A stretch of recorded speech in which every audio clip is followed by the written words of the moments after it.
बहु बेटियों की इज्जत सुरक्षित नहीं है और हाथरस की घटना के बाद बलरामपुर की घटना, आजमगढ़ की घटना, तमाम घटनाएं हो रही हैं और किस तरह से सरकार इसको रोक पाने में और अपराधियों पर लगाम लगाने में विफल है। देखिए, योगी जी के राज में मासूम बच्चियां सुरक्षित नहीं है। बेटियों के साथ बलात्कार हो रहा है और बलात्कार करने के बाद उनकी नृशंस हत्या हो जाती है। और ये कोई पहला मामला नहीं है। जौनपुर के मढ़ियाओं में एक दलित बेटी के साथ बलात्कार हुआ और उसकी नृशंस हत्या। लखीमपुर खीरी में एक दलित परिवार की बेटी के साथ बलात्कार और उसके बाद उसकी आंखें निकाल ली गई। हाथरस का ये कांड जिसमें गले की हड्डी तोड़ दी, जीभ काट ली और उसके बाद गैंग रेप का मुकदमा नहीं लिखा जा रहा है।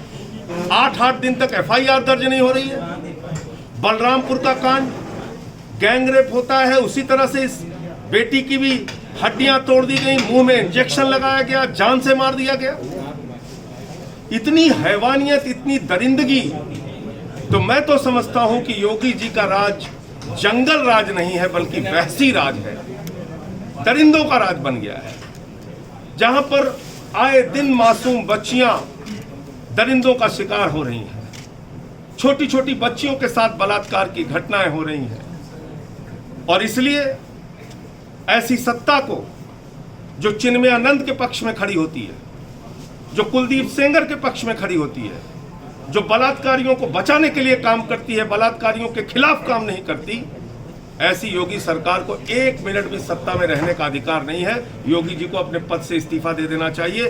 बेटी बचाओ का नारा देकर ये लोग आए थे, गुंडा राज खत्म करने का नारा देकर ये लोग आए थे और आज गुंडों का राज स्थापित हो गया उत्तर प्रदेश में। हर जगह इस तरह की घटनाएं सामने आ रही हैं। इस पूरे मामले में हम लोगों ने मांग की है, SIT से जांच संभव नहीं है। चोर चोर की जांच नहीं करेगा। SIT योगी जी से पूछताछ करेगा कि 8 दिन तक FIR क्यों नहीं लिखी गई। SIT योगी जी से पूछताछ करेगा, उन अधिकारियों से पूछताछ करेगा क्या कि 8 दिन तक, 10 दिन तक इलाज क्यों नहीं मिला उसको 12 दिन तक। SIT पूछताछ करेगा कि हिंदू रीति रिवाज को ताक पर रखकर, जबरन पेट्रोल छिड़ककर, सारी हिंदू संस्कृति और मर्यादा को कुचलकर एक बेटी का रात में जबरन अंतिम संस्कार किया गया, दाह संस्कार किया गया।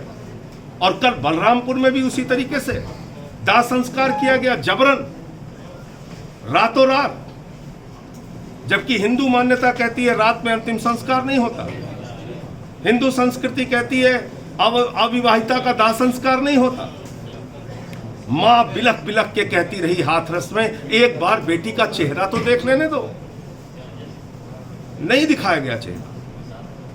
इसलिए आम आदमी पार्टी ने कल भी विरोध किया था, आज भी लखनऊ से लेकर हाथरस से लेकर अलग अलग जिलों में आम आदमी पार्टी अपना विरोध प्रदर्शन कर रही है। और कल उत्तर प्रदेश की सभी विधानसभाओं में तहसील मुख्यालय पर गांधी जयंती के अवसर पर हम लोग 1 दिन का अनशन रखेंगे बेटियों की सुरक्षा की मांग को लेकर।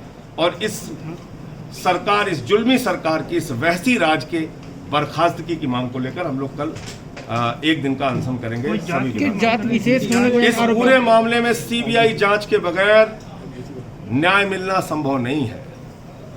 इस पूरे प्रकरण में CBI की जांच होनी ही चाहिए और इस जांच के बाद पता चल पाएगा कि बलरामपुर की घटना हो, हाथरस की घटना हो, आजमगढ़ की घटना हो, जौनपुर हो, लखीमपुर खीरी हो, बागपत हो, फतेहपुर में आज ऐसी घटना हुई, तमाम जो ये घटनाएं हुई हैं, इनके पीछे का सच जानना है तो एक निष्पक्ष उच्च स्तरीय जांच होनी चाहिए।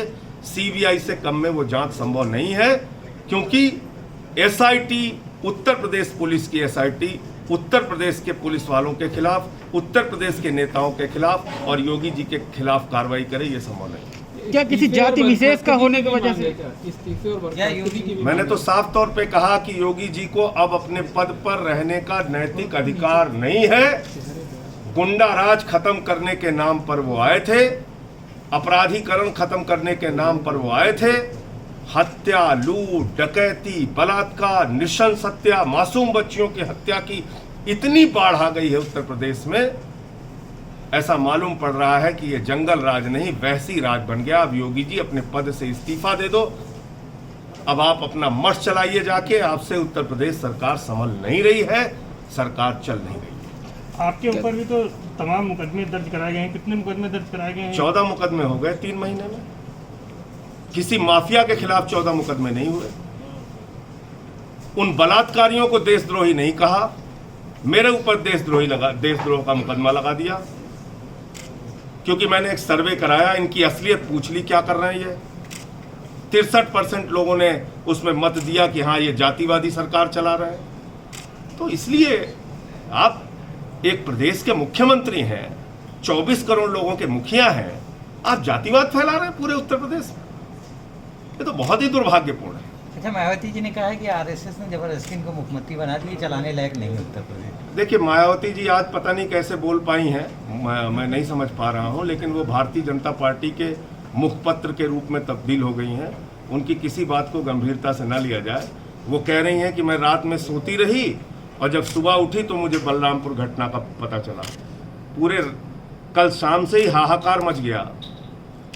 और प्रदेश की 4 बार की मुख्यमंत्री रह चुकी मायावती जी, उनको पता नहीं चला।